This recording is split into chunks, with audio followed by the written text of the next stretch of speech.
So, video blog down here in Chicago, and it's 3:24 in the morning, and I'm going to go up by Rick's Cabaret, which was VIPs, and then I forget what it was called before VIPs, but my friend Adam and another guy, I forget his name, used to run it, and I used to go in there a lot and just hang out. Truly, hang out basically in the VIP room and, basically talk to Adam and the other guy who ran it, and they liked my info. They actually, because they knew me from the hospitality industry and the places I ran, so they liked when I came in because I gave them all kinds of tips on how to run the operation. And so I never had cover. I could bring anyone in, and I drank for free. And so they allowed me to have that, and so I go hang out in the VIP room, and I talk to the VIP room bartender. There's a designated bartender for the VIP room only. But my ex, Michelle, used to work here. Now, here's a girl who was pre-med, and she cleaned up because she got involved in drugs and all. She stopped it all. She was incredibly beautiful, very diligent about what she did. She maintained high cleanliness. Truly, it protects you. Being very sanitary, it protects you. She was an incredibly beautiful girl and very smart. She took the work because she was looking to max out her skill base, and she could use her intellect and everything to be a good conversationalist, like a geisha, with clients. So if they just wanted her to sit down and talk, she could sit down and talk and have a high-level conversation with a business traveler. That's what geishas did. And they kept businessmen, company. So she could, have high, deep intellectual conversations because she was incredibly smart. But she chose this, and when things weren't going as good here, she traveled to Russia and Moscow. She said it was beautiful. She traveled to Cancun, and she would go to different places, Vegas and that, when things were slow here, so she could maximize her money.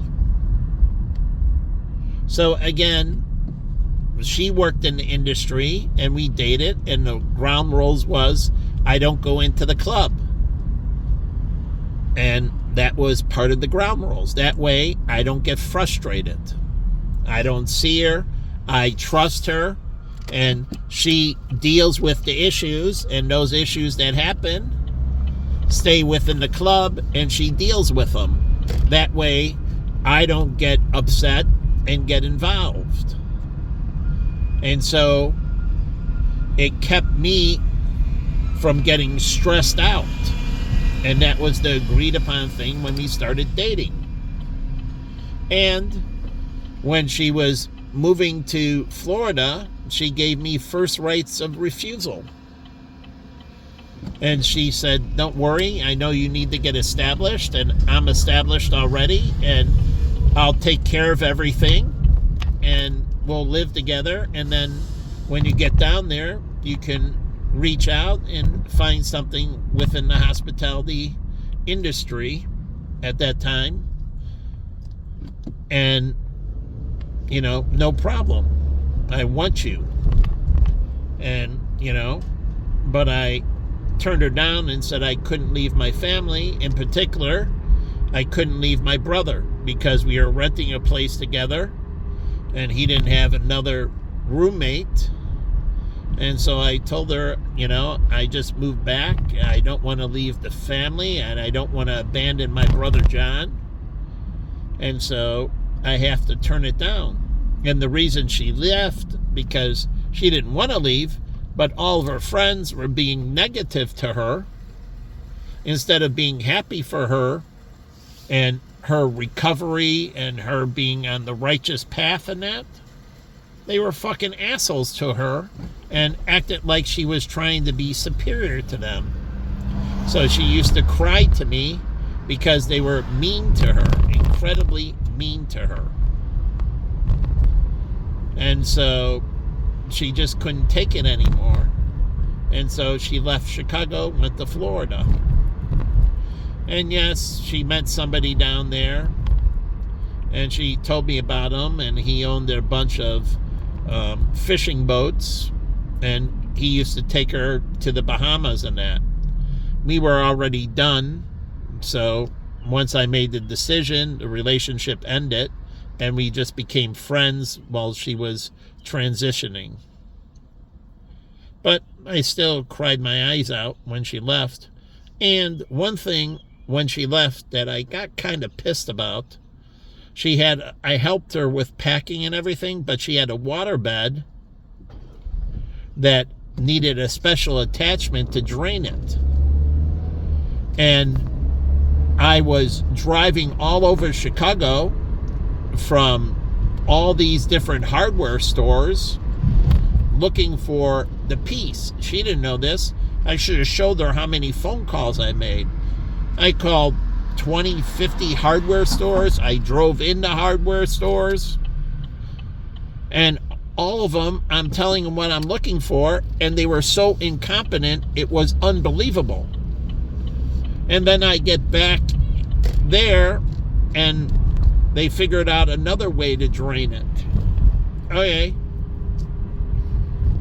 And she was kind of pissed at me because I was gone for several hours, and I was working my ass off trying to find the freaking attachment, and I never said anything, and I took the, chastising by her, thinking I failed her, and I took it on the chin. I didn't want to go off. She was leaving and so on. And it also taught me how they weigh the truck beforehand, and then after they load it, they charged her per pound, the moving truck. And they have scales, and they roll up the truck on the scale and show her the weight of the truck. They show her the weight of the truck before packing, and they show her the weight of the truck after packing. They put the truck on the scale, they roll up the tires on the scale, and it shows the weight of the truck. Then they move it off, then they pack. And then they roll the truck back on the scale, and then they show her what the final weight is, and they subtract the difference. That net is the total poundage she had to pay. Very ethical movers. They charged her per pound. That's how they charged her. Not by beds or this or that. It was purely based on weight. Now, the one thing that they could have charged her better is that beds or box springs in general, box springs are very light, but they take up a bunch of room. And so you can't fit things in. So they need to do it better than just sheer weight. They also have to have, charge them based on size of pieces. Things can be large and weigh very little, meaning they take up a lot of space, and you can't collapse a box spring. And you can't collapse a mattress, but a mattress weighs a lot more. Box springs take up a lot of space, but they don't weigh anything. So you got to further perfect it based on weight and size. So how much of the truck you take up as well. So they do a measurement of that load, which is walled off, and then the remaining of the truck, and then you take the weight, and then you take how much of space does it take to maintain that amount of stuff in the truck. And this can be used for ships and air freight and everything else. So it's size and weight combination. That way you get the proper fee. Because things might not be that heavy, might take up a ton of space. So you have to do size and weight. But again, I learned that from her. But again, I believe in loyalty in that. And so I never told my brother the story. And that I didn't abandon him. And then we moved from there on North Avenue to Orleans, where I started working at Dave & Buster's. And I introduced him to a bunch of other people. Gabe and Ricky and Al. And Jimmy, he already knew. And so we all became roommates. There were 6 of us at one time living. And we worked at Dave & Buster's. Ricky's Hispanic. He went to work for Dell in Texas. And he used to talk about the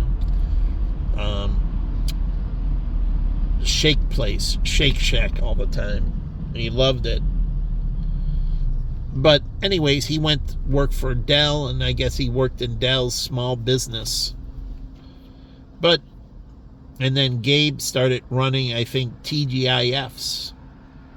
He became a regional or national manager. I don't know where any of them are now. And then Al used to work for the Chicago Chop House. And he cleaned up drugs and alcohol, became totally clean. And so, anyways, I was there for my brother in all these locations, giving him roommates. And when I wasn't, I gave him a roommate in Ross and others. So, always there, giving him friends, giving him roommates. And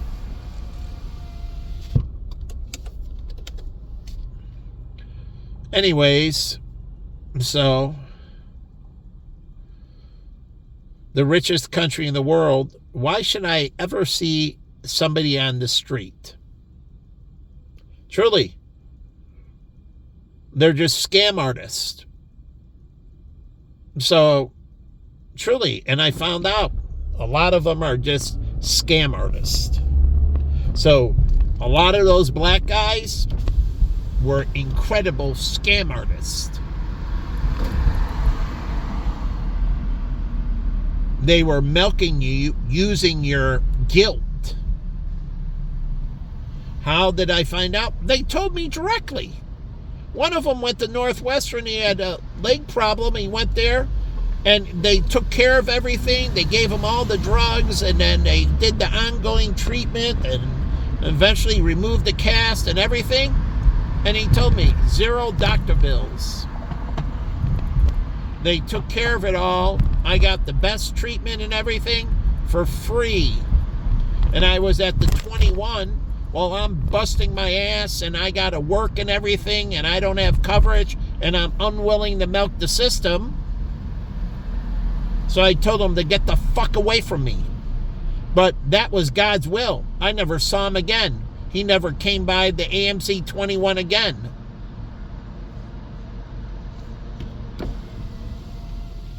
Starve! The hunger should drive you to work.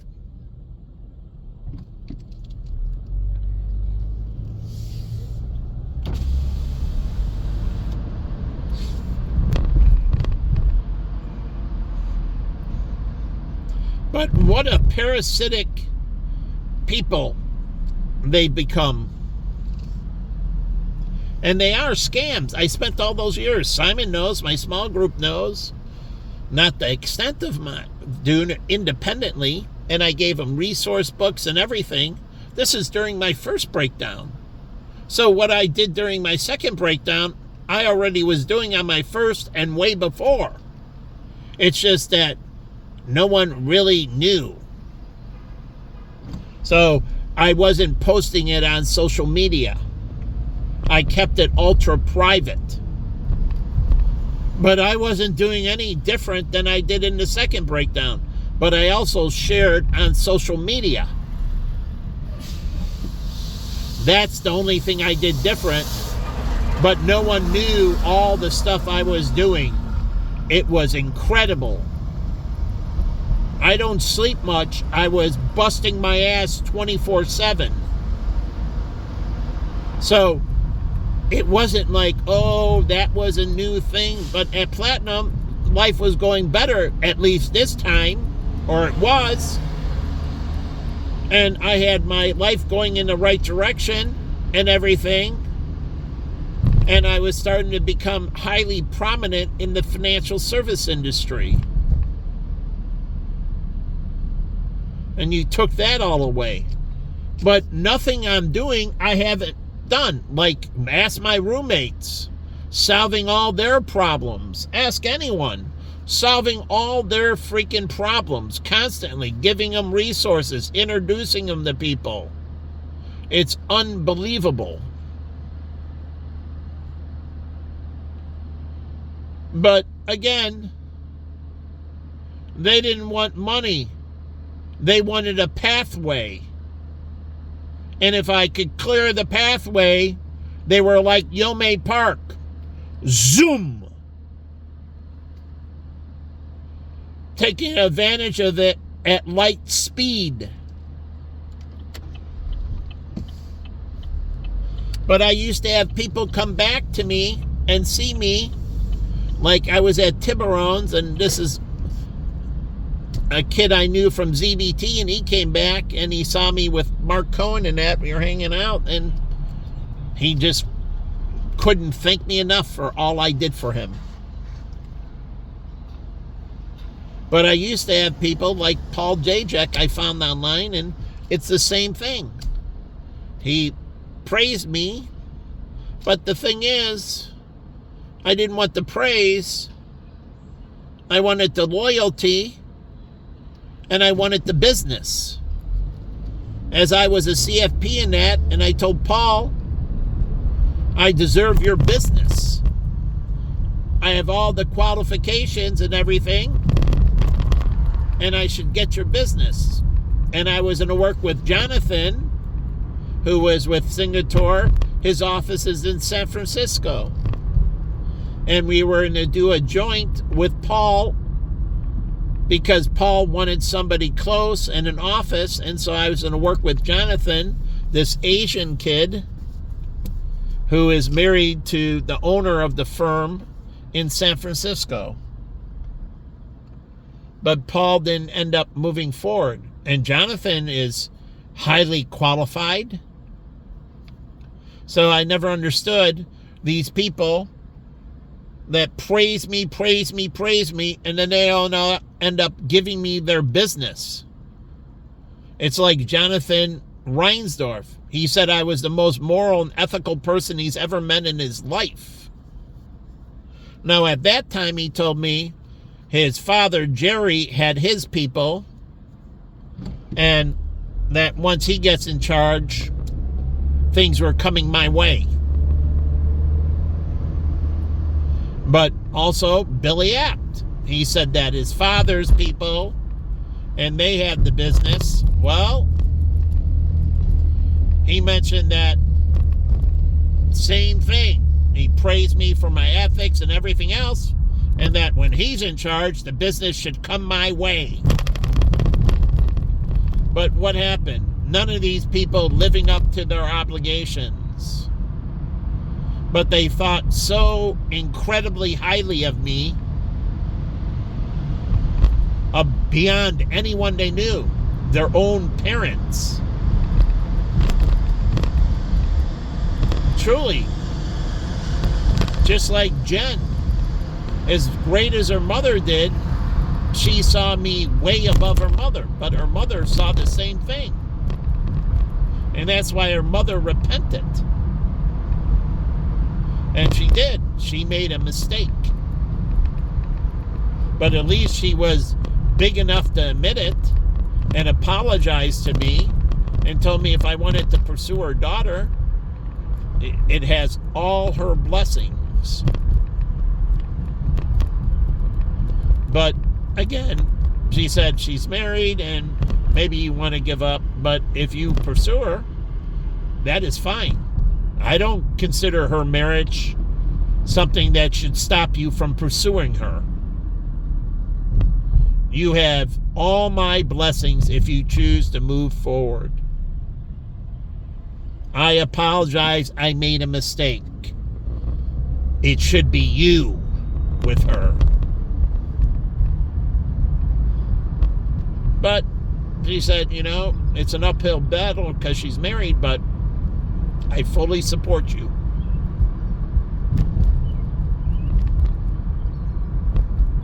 Now, obviously, she didn't tell that to Jen, because I don't know if that would have been taken so well as she just got married. But again, I had her mother's full blessing.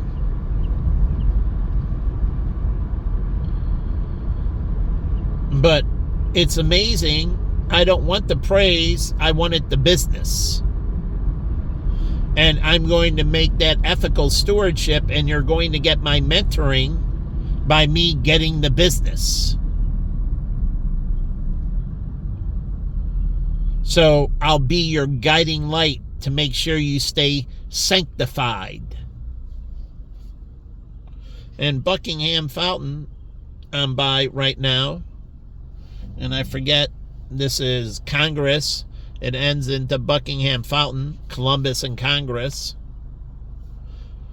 And they should put hours out here.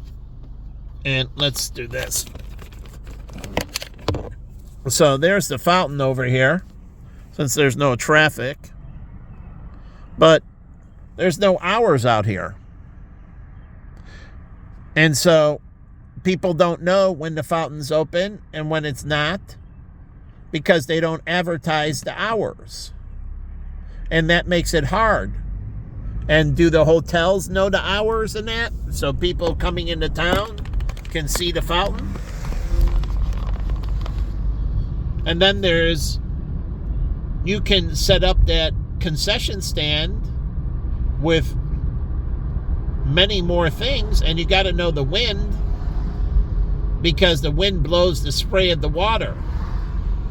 Truly. So sometimes you need ponchos or little umbrellas, truly, that they can rent at the stand. Truly, little umbrellas, ponchos, because there's a mist, and the mist spreads further in higher winds.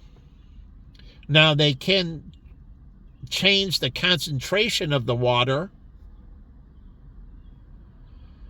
and I don't know if the valves adjust, so they can squeeze it and put it under more pressure, so it's a more solid beam of water. But again, they have to make adjustments, so it might not spray as much, or they chill down the water, making the water colder, so it's heavier, so it doesn't spray as much. So adjusting things. Here, there's no one, and we're in multiple lanes, and he almost hits me with his car, threatening me. But there's no one on a Columbus. Why would you even be behind me? And then why would you nearly just miss sideswiping me? It's unbelievable how unethical these people are. I mean, they're scumbags. And they're driving nice cars. And my car, is a 2017 with 158,000 miles on it. And it's a Chevy Cruze. And they get to drive around in extreme luxury, and they get to threaten me with their luxurious car. Not only do they have to, whatever, they're in a greater economic, okay, I don't care. But now they have to threaten me with it. With their Mercedes or their Escalade. And they have to drive behind me and fucking terrorize me with their wealth. Terrorize me. And I don't care if they're leasing in that. They're driving around in a nicer vehicle than I am. They have more luxury, more perks. They shouldn't be a shitbag. So my answer is the Singapore answer. You take them out, the police arrest them, they take them in, they tie him to the wall, and they beat the fucking shit out of him. When is there going to be some accountability? And I don't want a verbal slap on the wrist or a financial fine. I want hard labor. Like they used to do, the chain gang, and they go out there and build the railroad and everything else. And you had to do hard labor. And it was grueling and sweating and everything else. They do it in boot camp in the military, and you're like, oh, we can't do that in prison. Really? Then look at what the Navy SEALs go through. And in that hard labor, some of them die, actually. And they revive them, but they actually die. So why can a Navy SEAL or Delta Forces or that go through unbelievable, life-threatening, and then some fucking piece of shit going to jail? They don't. They're pampered and cuddled and everything else. I don't get it. So Japan does a military system with their prisons. And they implement military discipline and military penalties. So you go out there and they hose you down with the fucking cold water, freezing your ass off. So I don't get it. Why is it good for our elite forces and everything else to go through that form of discipline, that form of punishment, teaching them incredible discipline, and these motherfuckers in prison, they get pampered. And then our military lives in tents, in foxholes. Even the weekend warriors, through the reserve units, they have to go out there and they, lugging, 60-pound bags up hills or whatever it may be, eating out of military rations and everything else, getting constipation. You need to stay ultra hydrated when food doesn't have a lot of water. Do you know that? Watermelon, you don't. Watermelon has more than lettuce or celery. So you don't, with watermelon, you can eat it and you don't have to drink anything else. It's so hydrated, that's why it drips. But even with head lettuce, which has a lot of water, and so do cucumbers and others, you still need the supplemental water or you get constipation. And so military rations, it's one thing, you need to add probiotics to break down the concentrated nutrients, but you have to stay incredibly hydrated or they get constipation in the battlefield, which is not good. So they have to understand the nutrients in the MRIs, and they can use them for space. Do you know that? Highly concentrated meals. But the thing is, you need a lot of water. You have to, so with those meal rations, and the thing is, that's why in the military and that, especially when they drink alcohol or something, which they did give some rations of beer in that, but the thing is, they didn't understand they were messing up their internal bowels. So the meal rations, actually in World War II, and they caused a serious amount of problems. Dysentery and many other issues. So you have to stay extremely hydrated. And so when you eat those food, depending on how dehydrated it is, And people don't understand. When you're eating food, you get water, so much water, depending. But depending on how much water is in the food you're eating, you need to add additional water so it can move through the solid, the insoluble fiber and soluble fiber through the system correctly. Because soluble fiber, if not enough water, it becomes insoluble. And then the insoluble fiber jams up, and the soluble fiber jams up with it because you're not getting hydrated enough.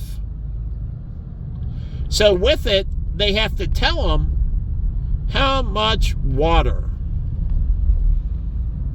And if you're dehydrated before you eat, and this is why I worry about coffee and all that in the military, if you're dehydrated before you eat, you need more water than it says on the packet. So it should say, if hydrated, and they should do a saliva test. Oh yeah, a quick saliva test will tell you the hydration, because the saliva becomes more mucus. And so you have to understand that. So you can put a quick saliva test strip, and it'll tell you if you're hydrated or not.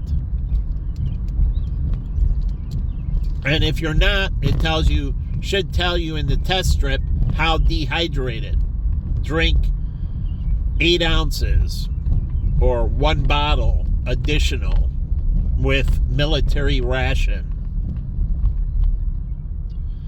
So it can give you the right chemistry based on men and women. And then knowing this, you need it for battle operations. How long is that in the digest, and how much blood flow is going to go into the digestive tract? Because you don't want to be hit in the digestive tract with all that blood flow in it from digestion. So you don't want to get into a situation. So you need to make sure you're secure when you eat. That's another thing they didn't do right in military World War I or II or Vietnam or Korean War. And then you get those gut shots, and then you start bleeding like a sieve. And plus, when the battle goes on, you have a little fatigue because you're oxygen deprived. Your brain is, because truly you get a little bit of brain fog, and so you're not reacting correctly. You're not doing things correctly. And so sometimes they just have to give pure liquid meals. So special forces, if you're going to be on the go, then you have to move to liquid meals, not concentrated meals, but liquid meals. They're going to move through you faster, and you have to take them more often, but you're not going to experience the brain fog, and you're not going to have a lot of blood flow into the digestive tract. That's why you do prebiotics and probiotics and postbiotics. So even with the liquid meal, to help move things through. But understanding this, and military food needs to be military science, and this needs to be with asteroids and that. But remember, there's a desire for different types of things, and so you have to understand that, and give them some experience, So if you're on a mission to Mars and that, eventually you don't want the food to be constantly not good. So you have to have good culinary, even in the mixes, where it tastes good. And it gives them a pleasurable olfactory response, because that goes into mindset. And so it has to be pleasant to their smell. So anyways, people don't understand that, and I was with a lot of military people, and constipation. I'm solving my own constipation. But the whole point is they have to understand these things. So what type of position are they in when they eat? Truly. And how risk of something happening, like firefighters or police officers. So they don't get bogged down by the meal and have brain fog and have slow reaction, so they make bad responses, or they get injured, so they get injured in, the stomach region or something, and they bleed out faster. So again, it goes with fire department and all that. So they have to do and understand the possibility of getting a call. Stations that have more calls more rapidly, they have to have different diets when you're on schedule. When you're working, you would have different diets. So it's just like construction workers and that. How long is the lunch? Or tool and die workers? So again, you have to understand what they're doing and what type of lunch, so they don't get brain fog and mess up on the crane, or mess up on, and human resources have to require certain types of lunch based on certain types of activity. So human resource has to get into dietary habits during work. Even for surgeons and that, going in to surgery, they got to make sure they're well hydrated and when did they last eat. And they can give them goo or something in surgery to give them energy to prevent fatigue. But again, Insight Hospital. But again, these things need to be done so we can prevent these negativities. So again, we have to understand and integrate these things so we can do things correctly. So I'm going to head home. But again, these things need to be done. So human resources can't sit back and say, you can eat any lunch you want. No. You have to eat within a range of things based on your occupation. So your lunch truly needs to be controlled. So again, what you eat during lunch does matter. Even for a truck driver. So you can't go in and I'm going to order, the 24-ounce steak, the Big Mac, and then you have to be back on the road. That's not good. So with lunches, HR needs to be very much in control of what they get for lunch. And obviously, there should be a wide variety of choices. But again,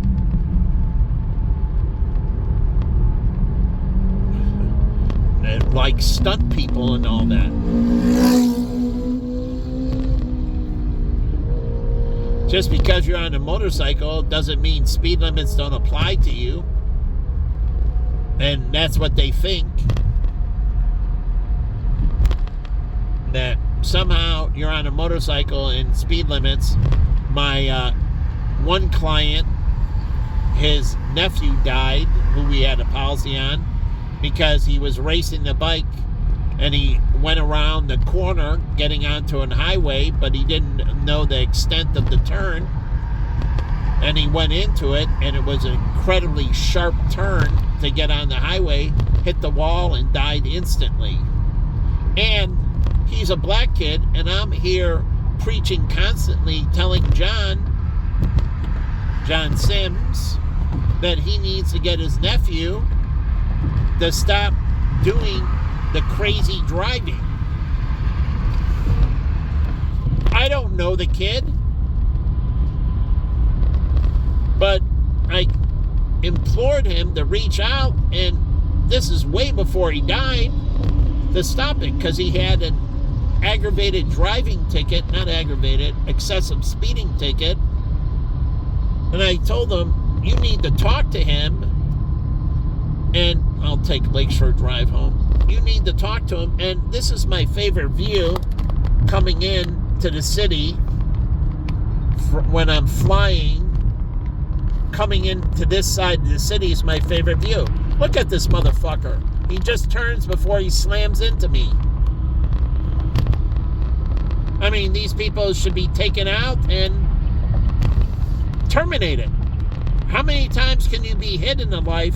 How many times can people threaten you? Let's take this to you walking down the sidewalk.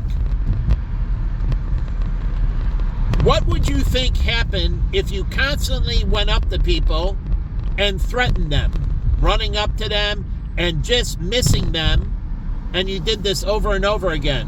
What would they do? They would put you in jail, but long before that, somebody would knock your fucking lights out. And this is what psychologists say, this proxy thing that goes on when people get in a vehicle, is they think that it doesn't apply. But if you're on the sidewalk, what would happen to those individuals? They would eventually end up in a situation where somebody would discipline them.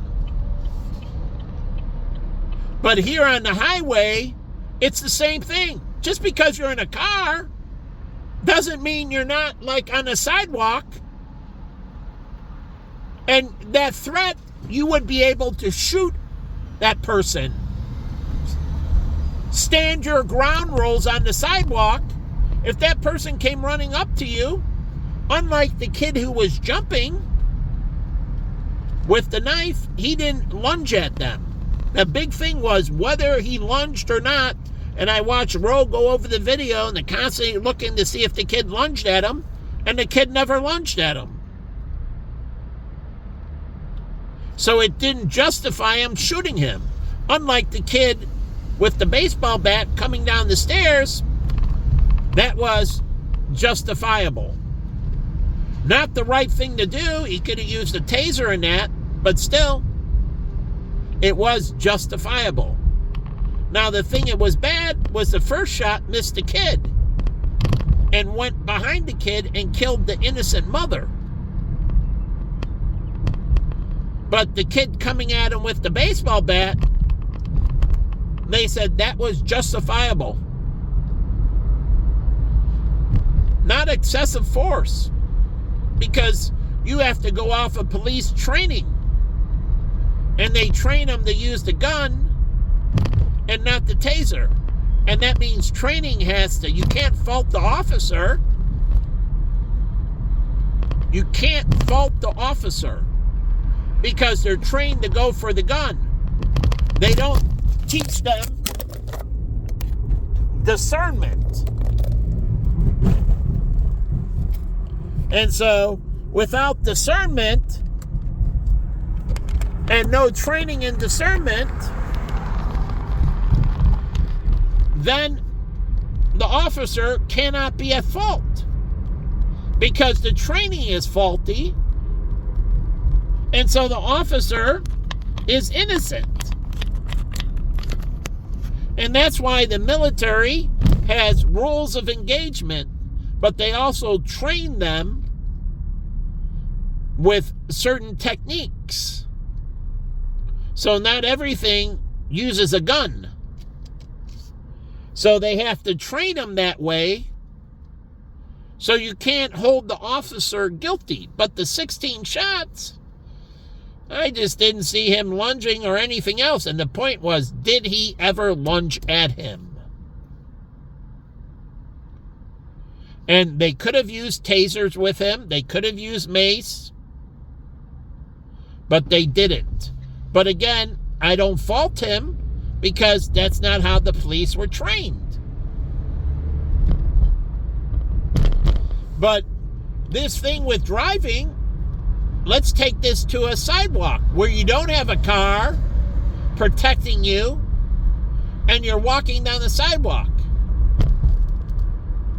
And this is why psychologists say we have an extreme problem with law enforcement, with prosecutors. Because if this same situation was on the sidewalk, you would have stand your ground, self-defense things, and you could literally defend yourself with as much force as necessary. And so that driver on me, I literally have the right to blow his brains out. And I am telling you, I have the right to have a gun, shoot through my window, and kill the motherfucker. So it doesn't change because you have a car or a motorcycle. So that pedestrian conduct as you're walking on a sidewalk carries with a motorcycle, a car, a scooter, or anything else. And so, just as they ruled the black girl, now they could have taken it down different, take the engine, but again, the Capitol Police, and I watched, and a bunch of them were black. If you don't know, there's a lot of black Capitol Police. They shot and killed her, the black girl. But again, they ruled it justifiable because she was trying to ram and get into the White House. So just because you're in a car, the rules of engagement doesn't change. And so when somebody's tailgating you, it is the same type of threatening. And I literally can turn around and put a bullet in their freaking head. Just because I haven't. And that's what property casualty companies don't understand. They're like, it's okay to tailgate and do these things. No, it's not.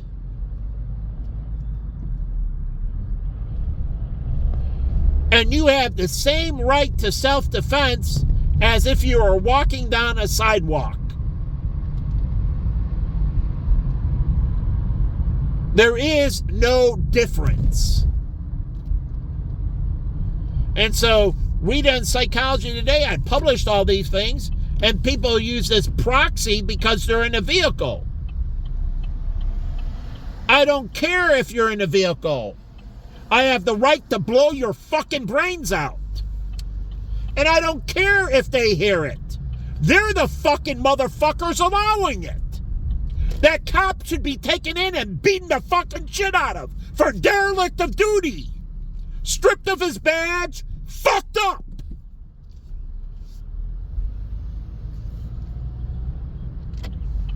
Why do you think cops going to prison and they don't stand a chance in the general population?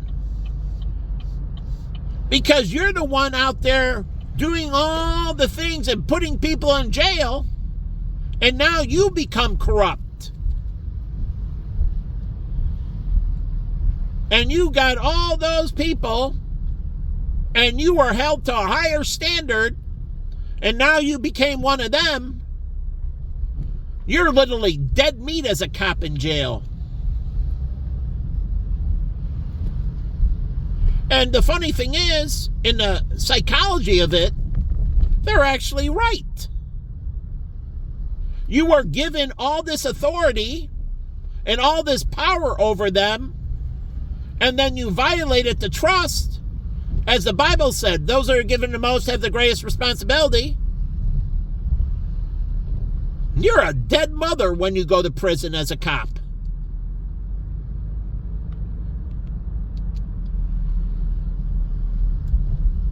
So, again, you're held to a higher standard, and it is. And look at it. And so if we take away all those and we look at just a moral and ethical code, them killing the cop in prison would only be justifiable.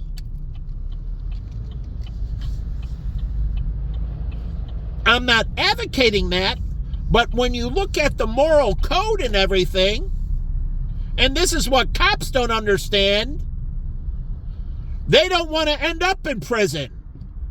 That code is supposed to scare the fuck out of them. Not wanting to break the rules, not wanting to violate the standard. Because if they get stuck in Gen Pop, they're going to have a lot to fucking worry about. And rightfully so. It's supposed to hold them to a higher standard. Put the fear of retribution in them. It is. But they don't tell them that to police. If you fuck up and you go in, your ass is very vulnerable. You're the few, not the many. And that makes it very hard to protect you.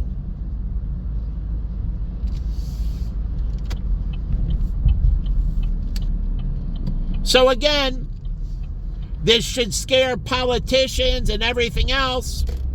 This is another way to put the foot or the fire under them. Because going in, people like, you had all this power, you had all this access, you had all of this, and you did this. I'm starving to freaking death, and I did this and ended up here. You were given all of this, and you willfully chose to do evil. I did it out of ignorance, lack of knowing a better option. And that's where you get, what? Justice.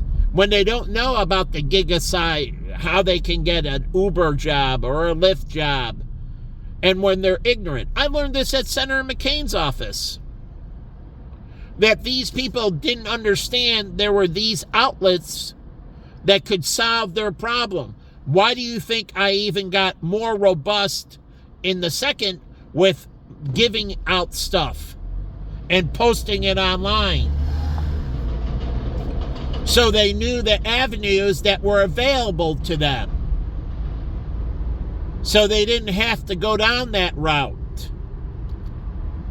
The point was to give them alternatives in choices. So when somebody goes down that route, it's a no-brainer and a slam dunk to punish them. So you want to break down the traditional family and the inner support system. I watched it work very well within the Kim family and others. And you want to break down that internal reliance. And you want to further break down the family. That's not what's supposed to happen. And I'm sorry, black people, they did it to themselves. And so now I got to go check for oil. And this means if my brother did this to me, he burns in fucking hell. Why bring your shitbag shit to my fucking doorstep? You fucking die. I didn't bring my shitbag stuff to his doorstep. Even during my downturn, I told my brother to go out, get a girlfriend. I gave him avenues. I called up Rocky and asked her, can you find my brother a girlfriend? She said no, because John and Rocky felt John burned her, and so she said no. But if he didn't burn her, I was looking for avenues to solve the problem. And I told him, go out and get a job and do this. And I helped him out with all kinds of things. Opening up doorways left and fucking right. And God expects the same for me. If you close your door to me, you die forever. You don't have that right with me.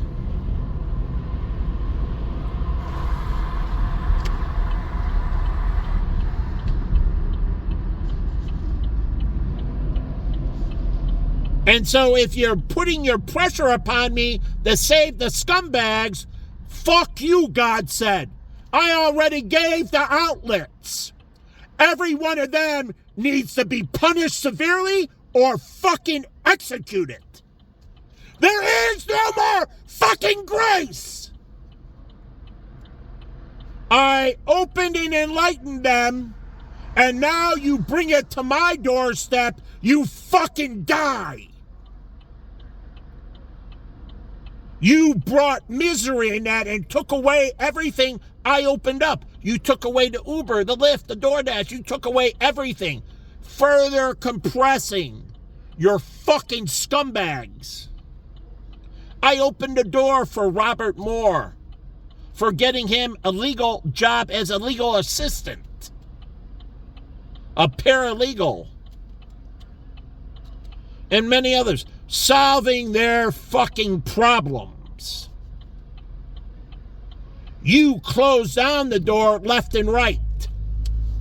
You die.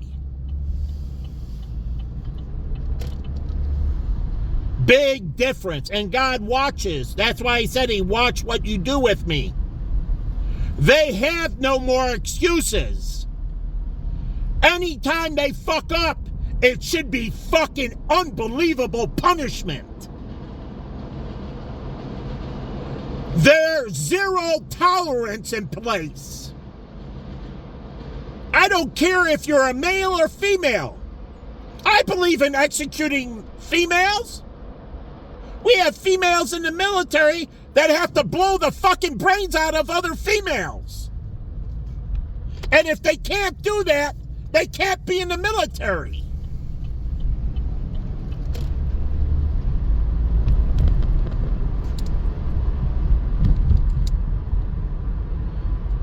So again, those are hard choices that females didn't have to take before because they weren't in the military.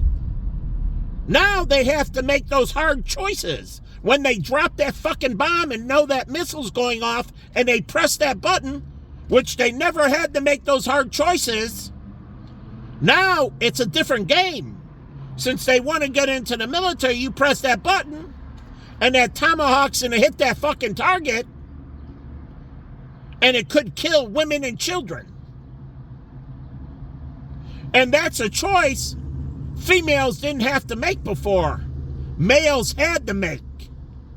For tens of thousands of years, females were given that luxury. So now they want to be in leadership and in power, and they're going to have to press that button and kill them. So things aren't as easy for females anymore. They're going to have to make that decision to terminate